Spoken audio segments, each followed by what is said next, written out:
I do have a very big fascination when it comes to these near-death experiences. What did you see and what did you learn? Most 21-year-olds don't face death. I did actually have a fear of death. Just that thought of, ooh, someday I won't exist. The next thing I knew, I was looking down at my body, and then I thought, I'm technically dead. I'm out of my body. I was so happy, David. Like, that was the moment when I just felt everyone who thinks that we don't go on is wrong. Like, I was certain. Tricia, I appreciate you taking the time to talk with me. And I know you're a little familiar with the show, so I do have a very big fascination when it comes to these near-death experiences. Even, always the focal point of the conversation is what did you see and what did you learn?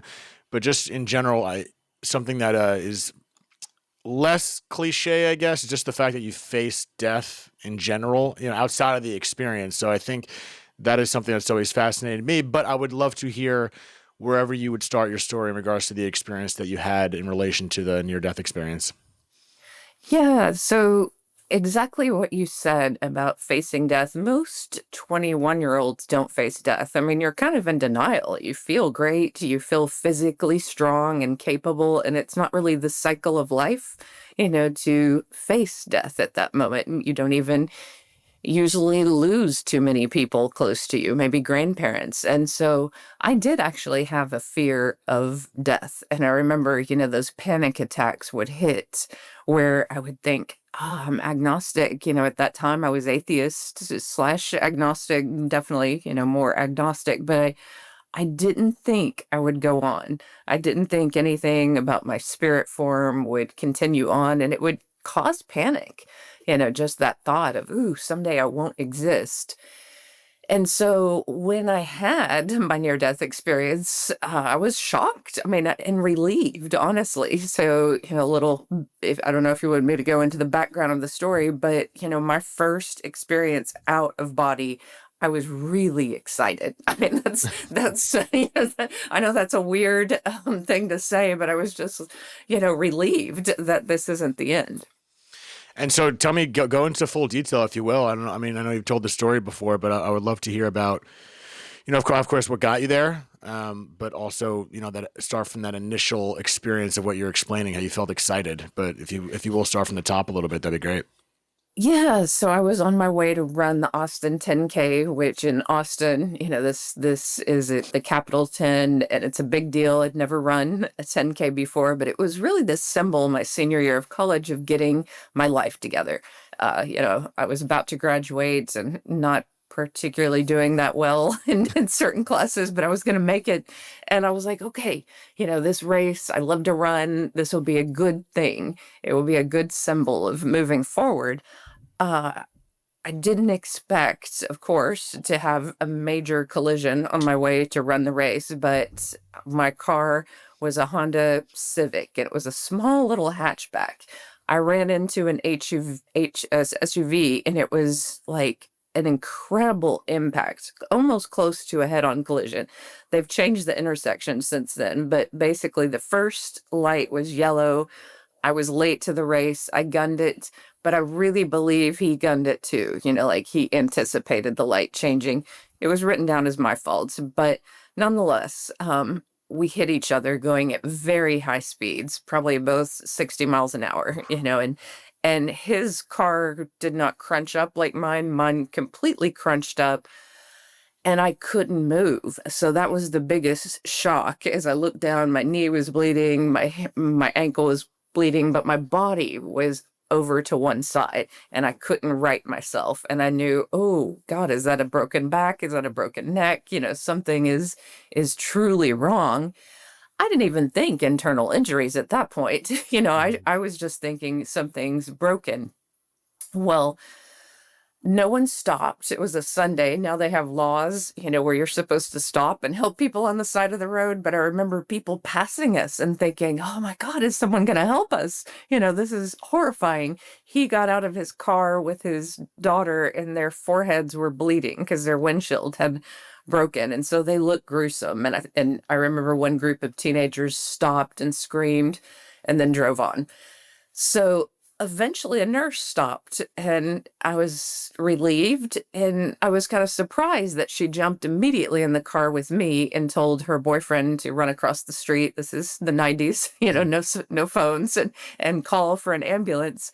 And he did that, and I held on to her hand, and I remember her telling me, this is not good. You're the one that's really badly hurt, and they're going to put you on a board, and you're going to have a very long day at the hospital while they figure out what's broken, but you're going to be okay. Let's just go ahead and, get this day started, and you need to get to the emergency room.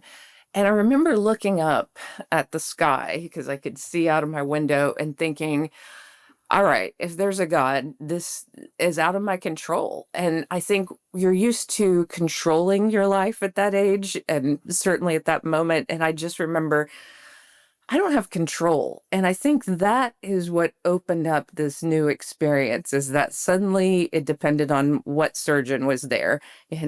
If my back was workable, during surgery, the entire day was out of my hands. I had no control. And as I got into that feeling, it was terrifying on a physical level. I mean, it wasn't as painful as people think because the body goes into shock. I remember my body was just hot, but it was trying. That was a very trying day. 17 hours of waiting, strapped to a board. I didn't have health insurance, so I overheard at some point a nurse talk to another nurse and say, he's going to stay on the golf course and not work on her. And Are you I shitting got me? so angry. Oh, I was, like screaming, cursing, just really pissed at that idea and feeling like this throwaway person. Eventually, someone was off duty, and she was head of surgery at that time, and took a look at my chart, but she had been on duty for 40 hours. She said, I'm going to go home, take a nap, eat dinner, and come back and operate on you. And we interacted really basically on the fact that she was a surgeon. I remember thinking, oh, she's kind of a young surgeon and she's head of surgery. And, growing up in East Texas, I didn't see a lot of women who were head of surgery. And I remember thinking, well, cool. And I asked her what kind of car she drove, and she said a BMW. And, we had like a chit chat moment, but it was also serious. I really told her that, I didn't want to live if I couldn't walk. And people misunderstand that. It's not that I was worried about being disabled. Of course I was, but there was no one in my life who I trusted to take care of me. I just felt like, oh, if I don't have the strength to take care of myself, I don't want to be on this earth because it's hard enough. And so she took me into surgery after she went home and rested. And all I remember is, like a moment in time where they put the anesthesia on you, and you count backwards. It was 97 and I was out. The next thing I knew, I was looking down at my body, and they had opened up my back, and my back was very bloody. That was the first thing that really hit me is, when they work on your back, you're face down. And they also had part of my hip opened up. And I remember thinking, is that too much blood? Is that normal? That surgery always this brutal. It looks like a battlefield. And then I thought, I'm technically dead. I'm out of my body. And I was so happy, David. Like, that was the moment when I just felt like, oh, everyone who thinks that we don't go on is wrong. Like, I was certain, because it wasn't a dream. People always say, oh, that's a dream. How could I see my surgeon operating on me? How could I see my body and this be a dream when I was a part of the room, a part of their consciousness, kind of above it, looking down, but also I knew that I wasn't my body. Like, we associate so much of our life with our bodies, and I knew that my essential self was not that body. And I remember thinking, oh, this is great. This is fantastic. And then it got better. I looked up, and there were these angels, what I call angels. I only knew from the Bible and, growing up in churches what the idea of an angel might look like. I call them light beings.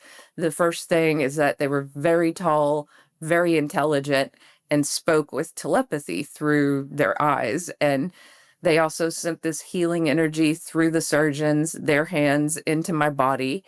And I knew that I'd walk. Like they showed me images of me walking and running and having, a long life. I was relieved, of course, but it was more than that. I knew that these brilliant neurosurgeons were being assisted by these light beings. And I thought, I wonder if the neurosurgeons know this. And I wonder, does everyone have angels, or, is this like a specific moment in time that is important? But more than anything, I just felt like, okay, they're preparing me for whatever this is. I'm out of body. I understand that I'm out of body. And then it was almost playful. It wasn't scary, but the monitor flatlined.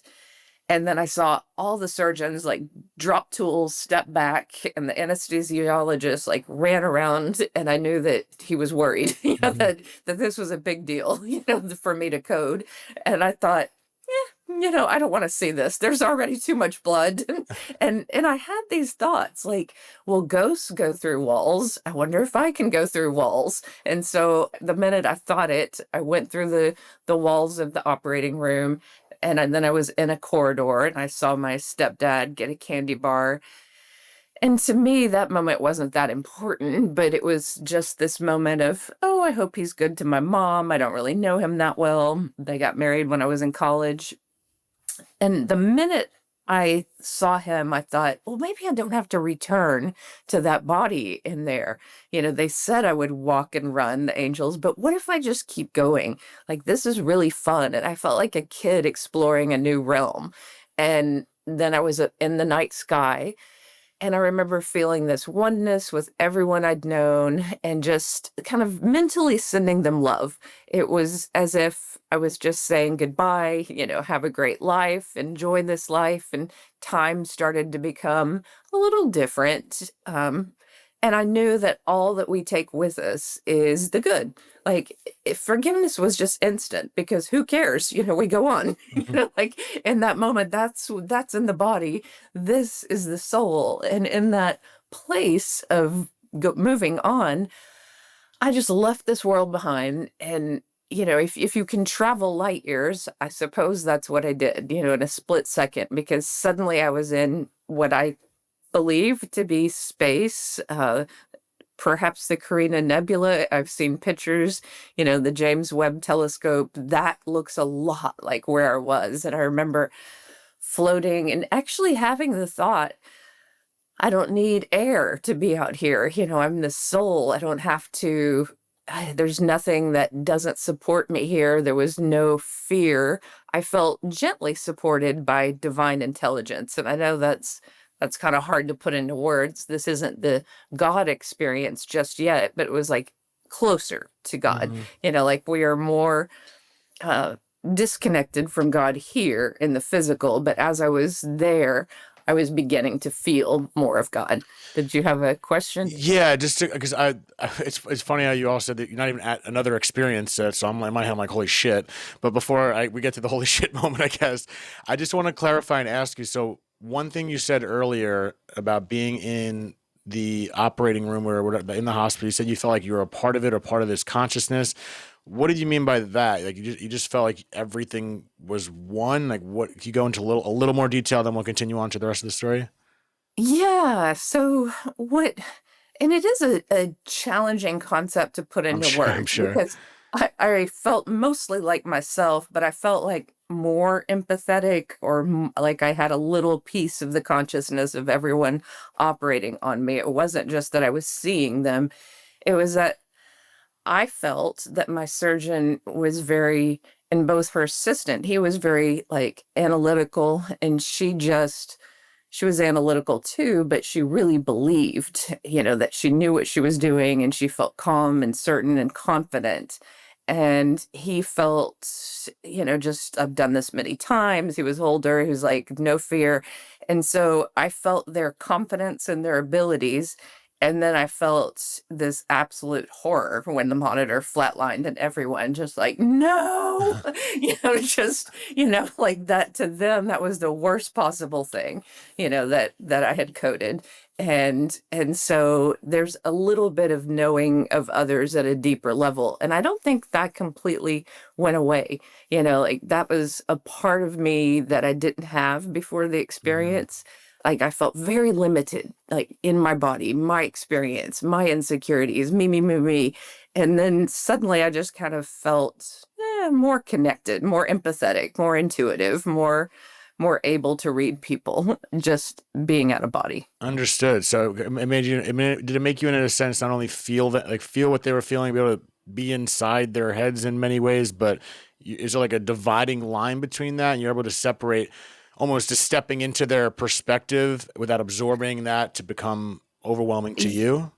Yeah, like I mean, it's weird. I would say, not to freak people out, but there's a little bit of with intuition ESP, or Right. like reading people's thoughts, and so I could hear almost like radio frequencies some of their thoughts. Just Wild. like, I've done this many times before. I know what I'm doing. Mhm. Like this is cool. The surgery's going well. We're rocking along. I could just hear their thoughts in a sense, which is kind of odd. All right, I'm gonna have a lot more questions to come, but let's revert back to, so at this point you're in space. You felt like you're in a place that seemed like space, and then what goes from there? Yeah, so I felt held and loved, and then I felt this intelligence coming toward me, like more of God, and it was just light. And I call it God, but it's just divine intelligence, the creation that runs through everything. And I remember hearing, like, love is all that you take with you when you go. It's all that matters. It's the only energy you can take with you. Remind them to go to nature, be like a little child, be joyful, be happy, and just these simple reminders. And I still held on to a little bit of my analytical self from my life, and I remember thinking, okay, this is beautiful, but I don't think that's going to be enough to convince people that that they need to change their ways. This is a little bit simple. Yeah. And then I was just kind of sucked into this other realm, and the only person I knew who was passed on was my grandfather, and I loved him. He really reached out to me when he was dying of leukemia, and created a relationship with me when I was 9 years old. And he looked so handsome and beautiful. I didn't recognize him. He had died as a 70-year-old man, but he looked like in his 30s and just strong and full of light, and kind of like the angels, his eyes radiated light and love. And so when I realized it was him, I just felt at ease. And again, it was another layer of deeper ease where I thought, I can stay here. I don't have to go back because my grandfather's here and he'll show me what to do and how to exist. And then I thought, well, he's younger. Maybe I'll be younger. And this is the first time I had an awareness of my body, but I was like, okay, be five, and so I made my body about 5 years old. And he had this truck, which I know this sounds like a dream, and it wasn't, though. It still had this quality of light running through it. And what I learned from this is like your consciousness can create whatever you want in this space. And so he had given this truck to our family. I was looking around, the grass was green and beautiful. This realm was perfect. It was as if nothing died, and even the truck hadn't died. It had Mhm. rusted in our yard, and it's this really cool 1970s or late 60s Chevy truck. And I jumped in the back of it like I had as a kid, and he started driving.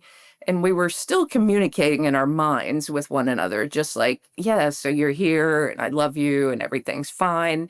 And then it was like he got a message from God. I could almost sense it. And then he turned to me and he said, hey, do you want to keep going? And I also understood that maybe my surgery was complicated and maybe I wouldn't make it. And I was getting to go to God. I didn't hesitate. I was like, yeah, who doesn't want to go to God? Like, see you, Grandpa. And I'm off. And so I'm flying towards God, and I feel people's prayers on earth trying to pull me back. And I heard their words exactly. And the ones that meant the most were the ones that were filled with love. So both of my parents, my mom and dad, were afraid, and they were praying earnestly that I make it. And I felt that biological tie to them, just like, don't go, don't go. I also felt an aunt who had lost a daughter at a young age saying, it's too hard. No mother should go through this. God, don't let her go. But I was like, who cares? You all will be fine. I'm going to God. And I know that sounds ridiculous, but I've started feeling really good, like I'd never felt in life. And in college, I had experimented with drugs, drank a lot. And mainly that was, I didn't feel comfortable in my body. I didn't feel secure. I didn't like myself. There was a lot of growth I needed. And it was just the 90s. People partied, so it was what Naturally. it was. But I remember thinking, oh, no amount of therapy, no place on earth, nothing feels better than this. Like, I finally feel safe. I finally feel like there's nothing to protect myself from.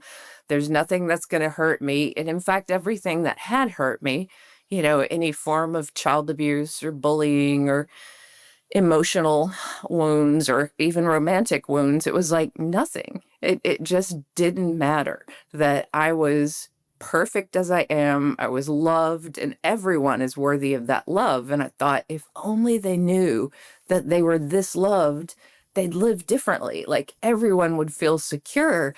And I thought, I will feel this secure only in this presence. I don't ever want to go back. Like, that's too hard.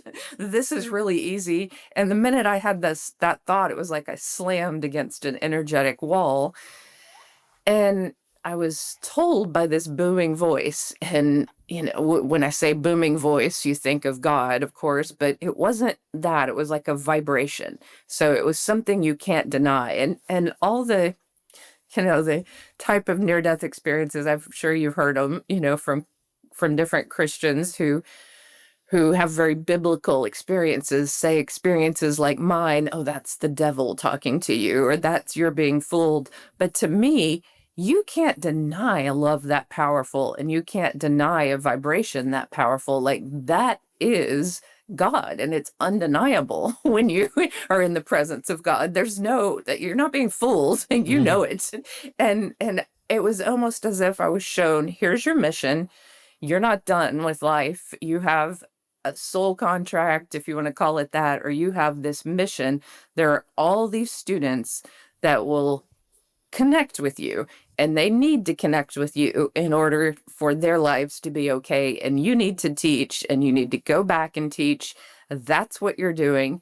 And you're also connected to reminding people that there's only fear and there's only love.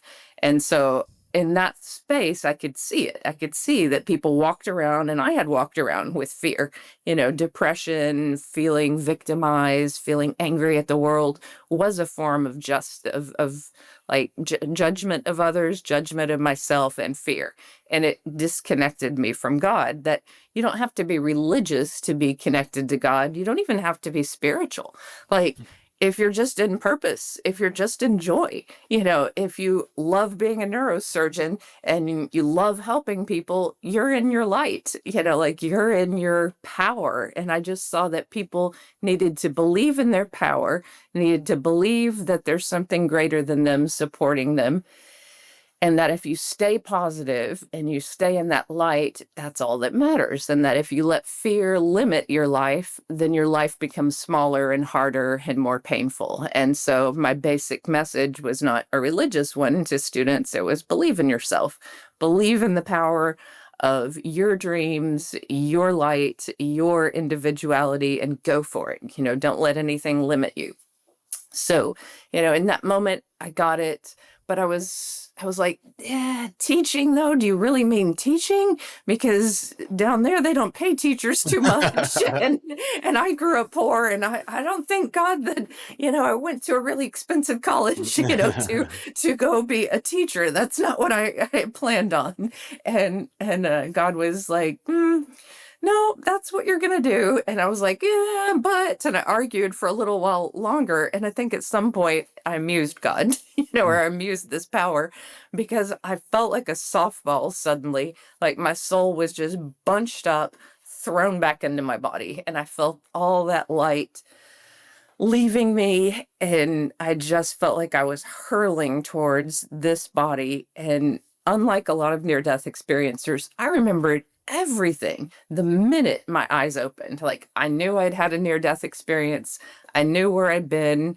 Yes, I was a little clouded by the anesthesia and all the morphine they gave me, but I was like determined to tell this story, determined to write it down because I was feared I'd forget it. And the first thing the nurses asked is, "What is your name?" And again, I felt connected to everything still. And I was like, "Oh, her name is Tricia."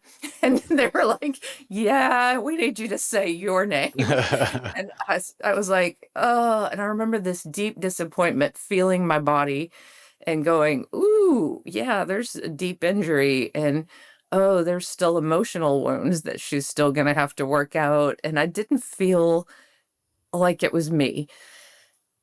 But I went ahead and accepted it. And I was like, okay, this is who I am and this is my life. And now I have to take all that knowledge back into this life, this limitation, and be a teacher. And that's exactly what you're doing.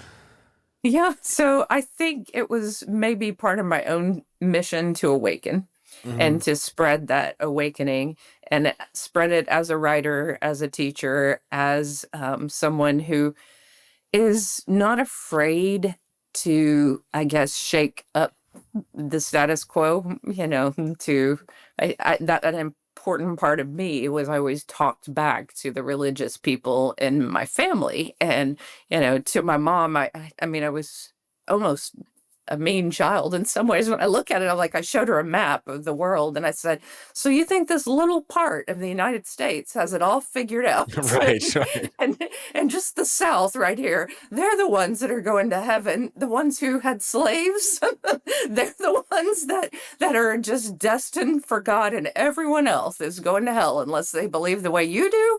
Like, come on, Mom. It's funny you say that. I literally responded to someone today, more just in a question form, because they were saying if you don't find, I think specifically Jesus, then you're gonna live eternal hell. So I just asked her, whoever it was, so that means so billions and billions and billions of people that don't believe in that, or maybe not in the same exact way, of course, are just all going to hell. That's how it works. It's a crapshoot. We get out here, we get all these different options and of religions and beliefs, but if you don't get it right in this quote unquote one life, that's where you're going to me again. Maybe, but I just like that just doesn't make sense to me either. Nevertheless, anything else. So do you fall in a specific camp at this point, or due to your experience that you're just kind of it's more just expansive in general in a sense? Oh, yeah. I feel this is what I felt is that there's so much more love and forgiveness than we could all imagine. So the things that you think you're going to be judged for, drinking, doing drugs, Yeah. having premarital sex, that's a non-issue. And I left out a part of my experience. The only thing I was chastised about was judgment of others, like, and even that impetus to say you're going to hell is a judgment. You have to leave that to God, like that's between each person's consciousness and their creator. And every decision they make in life has implications around, were you cruel to someone or was this the most loving decision you could make for yourself and others at that time? And so I saw that where I was judgmental of others and I didn't give them an opportunity to be nice to me or kind to me, I saw people with really good hearts who prayed for me. And I judged them based on the way they looked, how they dressed, their age. And I thought, oh, that's really superficial. I'm going to Mhm. go back and I'm going to see the hearts of people and I'm going to see who's truly good, who's a truly good soul. And that you can be a good soul and be a Buddhist on a in a temple, you can be a good soul and be, atheist, and just really kind to Hmm. everyone. And I think God would look at you and go, "You're kind." And it's not like who opens the Bible and judges everyone. I mean, that's kind of the opposite of that energy. That's the very energy that I heard you should not have, is don't judge others. You don't know what they're going through. Most people are far more loving than you realize. Yeah, I love that, and it's interesting when I've heard these near death experiences. It does seem to. There's stories that you mentioned that even brings people closer to Christianity or whatever religion maybe they're tied to, which is interesting. But then there's stories like yours and some stories that I've heard that just kind of make it more expansive and almost more inclusive in a sense. How I think what I'm understanding what you're saying. It's almost just this lead with love and this more compassionate lifestyle. And of course, we're still going to mess up, still going to do this. And of course, there's really bad shit we can do. And then some things that some people may deem as, that's not good, but it's not the worst. It kind of puts it on a hierarchy and prioritizes what really matters. And it seems like it just does come back to that compassion and that loving life, regardless if you open a Bible or not. Yeah, I mean that is what I heard. I mean, one thing I heard from the light was be like a little child, which echoes Jesus, and I never felt any negativity towards the messages of Jesus. I always felt like, it's a beautiful message. I like some of the messages of Buddha too. Do no Right. harm. There's many messages from religion at the core that are very similar to my near death experience. And so for me, after the experience, I was definitely open to spirituality, and I would pop into any church or temple or meditation group where I felt light, where I felt goodness, and it was an energy. And for me, back in those days, I might pop into a little country church where people are singing, and I would just, sit in the back, and I'd feel like, oh, everyone's trying to connect to God. That's lovely, Mm-hmm. and then just walk out, not join it. Like I just wanted to be around people who were trying to connect to God, because I think in that act of asking for God, you are inviting God into your life. And the same thing with sitting. I learned transcendental meditation. I would sit all night long and send light to the world. And to me, that was a form of really giving love to this world in an energetic sense. And I knew it was real. There was, my mind was so different after the near death experience. That's where people, often have a before and after. And I was way more intuitive, definitely heard messages from the other side, felt very guided, felt really kind of strange in in the 90s. There were moments I thought, do I really need to teach, or do I need to move to Peru or Brazil or find a shaman and just like, understand my Yeah. consciousness? I was like, or Sedona and just, do mediumship full time. I was like, this is a lot, this is a lot of consciousness that was very different from my life before. I do want to tap into that in a second in regards to these a bit like this intuition, these abilities that if whatever came with you after that experience. But do you feel like you got a taste? Like they kind of opened up the curtain, you got to peek behind it for a little bit, as opposed to seeing even more. Like did it feel even more eternal and more infinite than you know what I mean? 'Cause you kept going from place to place.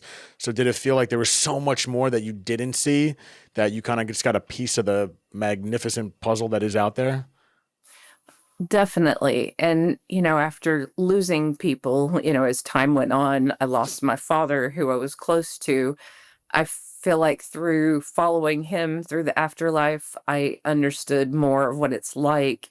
That, yeah, a near death experience is a compressed moment in time where you get a glimpse of eternity, but I was only technically dead for 2.5 minutes. To me, it felt like 2 months, 2 weeks, who knows, the amount of learning in that time period. But yeah, I feel like I got a glimpse. They're powerful glimpses, Mm-hmm. that you can't deny ever again. Like I knew I'd never be the same, but there's deeper learning. Like, for example, my life review was really quick. I just saw a couple of minor things, that I needed to change. My father, when he was over there, saw every decision he had ever made and how each of those decisions, if they would have played out, would have affected every life he encountered. And I was like, damn, that's heavy. Like, that's Yeah. horrible. And he was like, no, no, no, it's not. It's like watching a lot of movies all at once. And he said, it's you're disconnected from it. It's depersonalized, but you see how life just plays out. And he said it's like college, it's just probabilities, and it's not a punishment. And so there's this desire for some reason that some religions have to punish others, and that's not the energy of the other side. It's like upgrading your soul or reminding your soul of who you are, that this isn't the best choice. And I know that's very hard to think of when you think of people who've harmed a lot of people. I'm not saying that there isn't deep pain or deep learning that goes through, seeing what you've done. Like, I think I felt a combination of disappointment and sadness in myself, for not knowing how to be kinder in my life. Yeah, that's fascinating what you said about that's always something, the hot topic that comes up in regards to people that do evil things out here, and the beliefs of going to hell, or the beliefs that people question this idea that they go there. The same, those people go to the same side. What do you mean? But I wonder if it correlates to the little taste that you got when you explained in the beginning when I asked you about feeling the consciousness or being part of that room, and you started kind of understanding and feeling with what the doctor was feeling and understanding it. So I do wonder if that process over there during a life review, even for the people that do really horrific, evil stuff out here, per se, maybe there's no, I don't believe in hell personally, who knows, but let's say that during their life review, they just get to feel and experience in the same way you did all the bad that they did over here, kind of what you just said. So I feel like that sounds like fair. I don't even know the word. I don't want to say punishment because we just kind of dismissed that word. But during that life review, if those people that did the evil things got to feel exactly what they put through, that seems like a solid way of kind of making a judgment against them, if that makes sense. Yeah, yeah, the disappointment. It's like there's deep disappointment. Like, why did life have to turn out that way? And you feel the other side of things. You feel the goodness in others, and you feel how you didn't contribute to that. And so I think, it's an education, like, Mhm. and I know that it's not necessarily, it could be a punishment. I have interviewed some people who've had, like, Howard Storm and the hellish experiences, and I've tried to get to, like, why do some near death experiencers have those? And I think they wouldn't have changed their ways. So it was kind of like a participation with consciousness itself. They needed to feel that there was something in them that wanted that experience. And, if you think about consciousness and trying hallucinogens, people have bad trips, Mhm. and Yeah, been sometimes that's there. what they need to wake up, like, to realize, like, oh, I'm participating with this, I'm causing this. And, I don't have all the answers. I didn't go, become a minister and study, seminary school, and really think about all this too much. I just saw that whatever your job is, whatever you do in life, lead with love. And it's really, most things are between you and God. Most things that you have to decide, if you decide with a pure heart, you are loved through it. And I think that's the barometer, and where you can help others, help them, but there are people, and it's almost like a codependent form of help. It's not, don't help so that people like you, or Right. don't help, just attractive people, like, just, just help people, help the people in front of you, love the customer service person in front of you, love the students you work with, the coworkers, just love whoever is in front of you. Yeah, one thing, I mean, yes, it's, and a lot of people might think that's so general, and of course, but the challenge, obviously, which you still experience, is just being human and going through this world. And when we see so much evil stuff and difficult things during our life, it's challenging to always have that perspective when evil is done upon you, or you get some a bad curveball in your life that you got to deal with.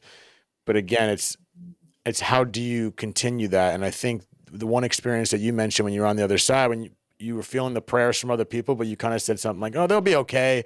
They're going to be okay." I do feel this intuition under me that when we do cross over, it is going to feel like that. It's not saying all this is meaningless, because I think it's very meaningful, but in comparison to whatever you just explained, this whole experience, it's like, oh, maybe we don't have to take it all that seriously, but within the umbrella of not taking it too seriously, still leave with love, compassion, and being a good human being to the best of your ability. You know what I mean? It's not just saying, oh, it's minuscule, do whatever the hell you want upon people. Like, no, that's still going to matter.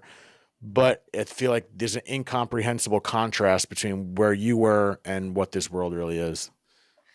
Yeah, that when you're outside of time, you're doing the best you can here to heal the past, create a better future. And outside of time, people have been doing this for so long.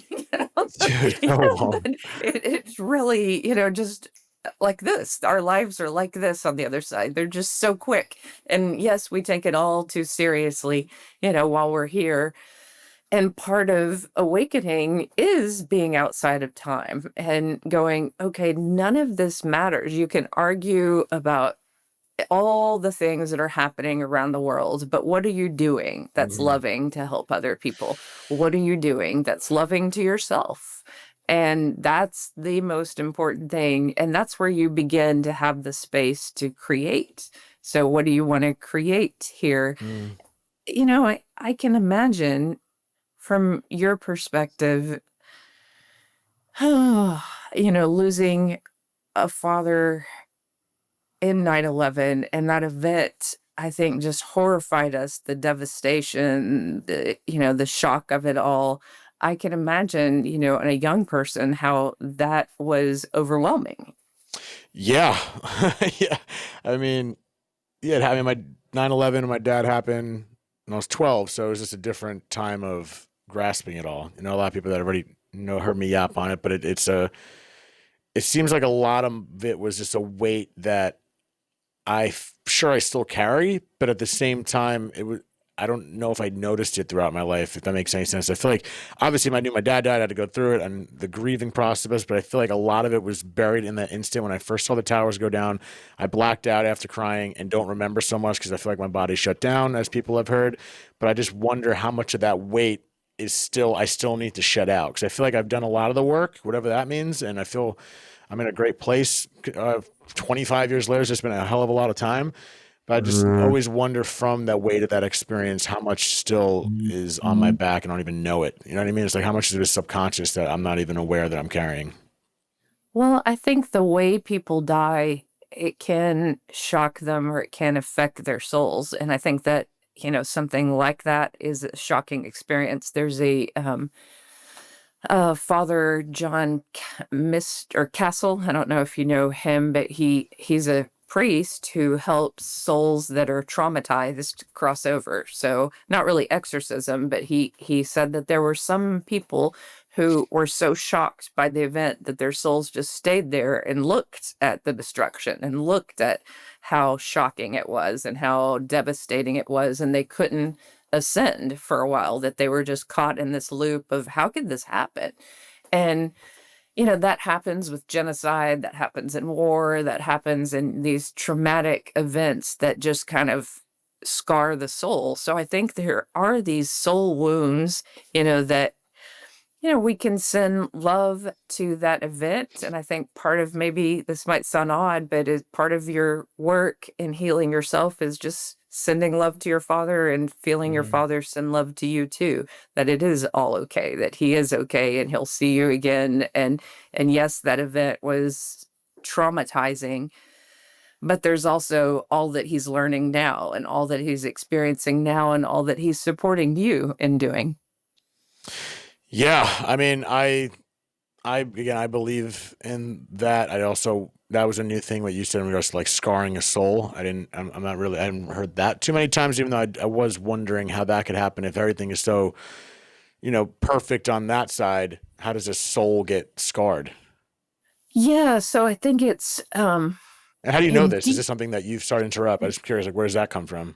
Yeah, so I'm a theta healer, and the way and when I came back to my body, one thing I noticed is like, oh, my ancestors hold on to memories, and my literal DNA like holds on to programs of, have a thyroid problem later, or like have this, proclivity towards, waking up at 7 a.m., or like weird things that your ancestors hold on to in their DNA, and then your soul has had other lifetimes and other events that have happened. And so sometimes people will have a phobia and they go into hypnotherapy of fire. If you're burned alive or, crucified or something, have a deep fear of groupthink or of, Oh. like, so you have these phobias that might come once you're reincarnated that you just couldn't get rid of.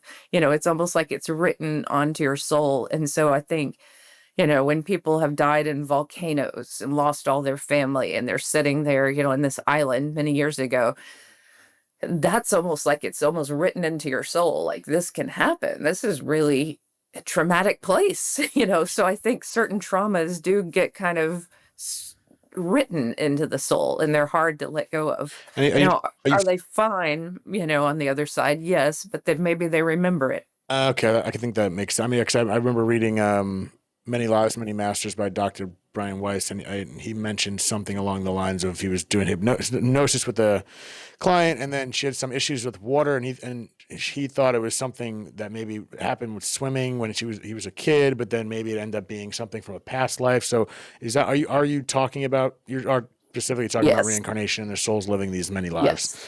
Okay, is Yes. that something that you believed before your near death experience? That's something you discovered then? No, I thought it was kind of silly, before my near-death experience. And then afterwards, I started remembering my previous life. And as a kid, I think I had little memories too. If I saw something from the 1920s, like a lamp, I'd get this eerie feeling like I've been here before. And then I just brush it off as a kid, just like, I know that lamp, you know.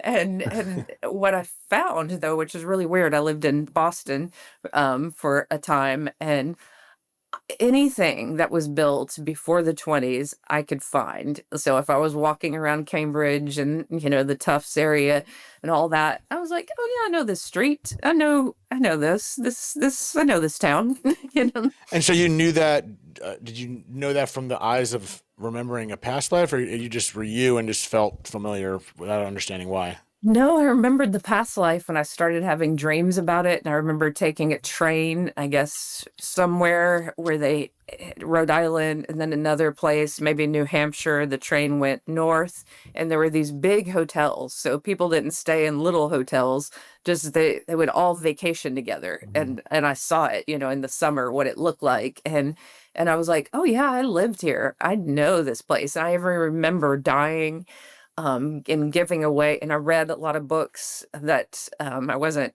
educated, but I'd married someone who had a big library. He died long before me. And so I spent my older years just reading. And I remember thinking, oh, I want to come back and, read and write books. And as a kid, in this life, I was so driven to learn to read. Like that was, I was reading long before kindergarten, reading the newspaper, just like, reading at a 12th grade level in second grade. I couldn't wait to read. Like Wow. that was like from that other lifetime.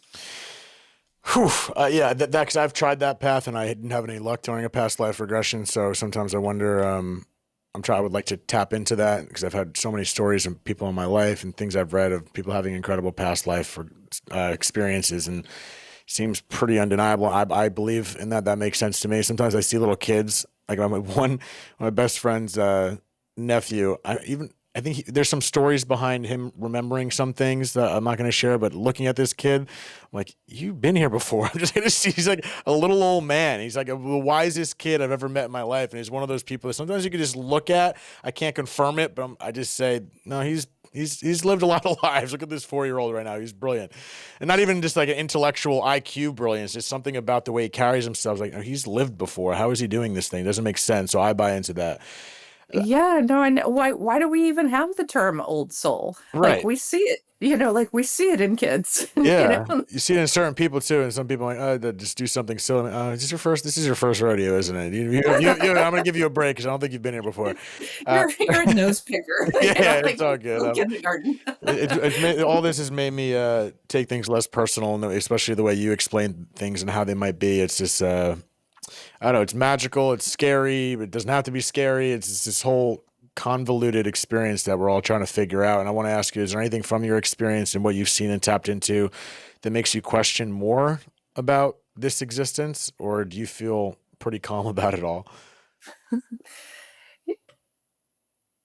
I feel this time period is challenging because there's a lot of isolation and a lot of media, and how to break out of that and connect. Yes, we connect with people through these platforms, and that is one way to connect, but the mission of remind them to go to nature, I kind of wonder how to incorporate that Mm, into more people's lives, how I can say that in a way that makes sense to people, because a lot of people misunderstand it, but we are nature. The air we breathe is a part of us, the food we eat.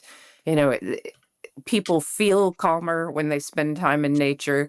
There's many layers to it, but at a basic level, it seems like we could all agree that when you breathe, you're breathing in the chemicals that are put out into the air. So why can't we just focus on that as a world? Why can't we all get on board on creating a beautiful, healthy, vibrant world where clean air and clean water is available to everyone? I mean, that should be a basic human right. And beyond that, I mean, I just see that water is being, commodified, mm. and AI is using a ton of water. And there are towns in Texas that people are moving out of that are not going to have water in a couple of years. Beeville is one area. Like this is really disturbing to me. We can't put a price tag on air and water, but we No. are. And so there's got to be a breakdown between how much can you buy and commodify and how much is just a basic human right. And it should be food and air and water are clean and healthy. Yeah, again, it makes me wonder.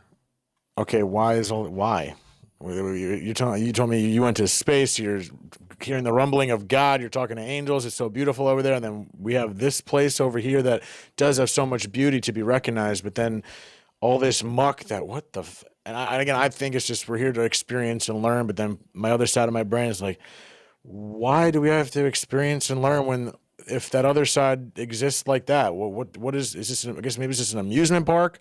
But then when someone like you has been to the other side and you're explaining the murky waters, no pun intended, that happens in this earthly realm, it's like, why? What are we doing here? Why am I doing this podcast? What the fuck is going on? I don't. It makes me lose my mind in an exciting way, and sometimes I have to forget about it. But it doesn't make it's wild.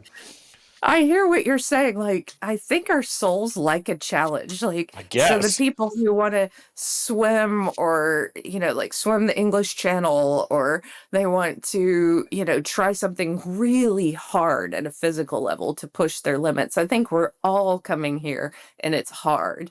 And we're going, okay, how can I remind more people to wake up and love one another? How can I and it's a really tough environment to do that, and a lot of people are depressed, and a lot of people can barely make it through this experience. Why? Why do we keep doing it? I think there is a trajectory. I think eventually, and I don't know, there's all kind of predictions, and certain, near-death experiencers talk about that, but I think we have to go through a series of lessons as humanity, and a lot of lives have to be lost, and in order to come to this greater balance of, oh, I get it. We are all connected, That yeah, it's that. Oh, I just wonder and think deep down. I just think we're gonna find out one day or non-existent of a day on the other side, whatever that means, another realm. After we transition and just say and think in some non-conscious way or conscious way, and say and realize that maybe it wasn't all as sad as we thought. You know what I mean? It could be a very sad experience being a human for sure for a laundry list of reasons. But I do feel at some point whenever that day comes, it's just going to be, oh, it wasn't as sad as we thought from this perspective. But from that perspective, yeah, I could see it being very sad. But from that flip of the switch, when we just get that, oh, wow moment, we're just going to be looking at how you saw it from that outer body experience, like, oh, it's not that big of a deal. But it's Well, impossible to see from this side. and what I hear from spirits and what I felt over there was enjoy it. Like Yeah. what's wrong with enjoying a good meal and time with your friends and looking at this tree that's beautiful outside my window. There's nothing wrong with enjoying this experience. I couldn't agree more. And we do have to take the time to, you know, loosen our tie a little bit and this, that, and the other. And I even thought about it recently. I was thinking about how you mentioned something about how long we've been here. And I was thinking about that. And I was saying, oh, we are just a blip. I was driving. I think I literally threw my hands up while driving and forgot about the steering wheel when I thought about it. Because I was thinking about, you think about all the famous people in history as far back as you can go. No one they're in a book, but no one thinks about the most famous person from X amount of thousands of years ago, let alone the other billions and billions of people that have lived during that time. It's just, we're just a blip. We're just a blip. And it contradicts the whole meaningful, meaningless thing. But again, it pulls it all back when I take a breath. I'm like, oh, let's just enjoy it. This truly feels like an amusement park and a ride that you should be able to get into the park. Everyone gets into the park, and we got to figure out how to work with each other in some capacity. And sometimes it's terrible, sometimes it's great. I don't know what to do.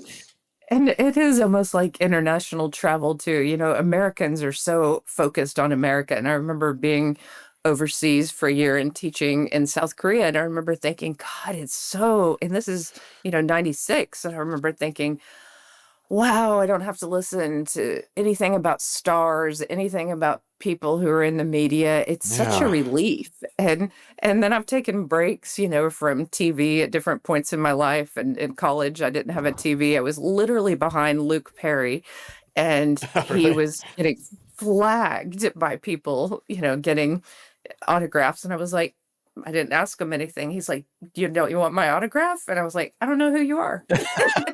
and, and he was like offended, like, I'm on 90210. How can you not know who I am? And I was like, "Oh, watch TV." I mean, it's a blessing not to watch TV, especially at that time. But today, it's just, it really is. Your mentioning of nature just really clicked with me, because as simple as that is, I do go outside a lot, but at the same time, this device that we're speaking over right now, and this is just, it just feels like it does chip away at my soul. If as much as good comes from it, because people connect and listen to these there's a lot of good stuff that comes from it, but there's a lot of distraction that is just not healthy, and I think everyone knows that, but we're so addicted to it, and occasionally putting it away, at least in moderation, and going back to nature is always a refresher for me. I need to start doing that. I'm having like a 36-year-old crisis right now, so don't mind me. But I want to appreciate you for sharing your story. I don't know if there's anything that you didn't say that you might want to say, but you still have time if you want it. Oh But no, I'm always grateful for these conversations and grateful to meet people. I think that's the true joy of this is,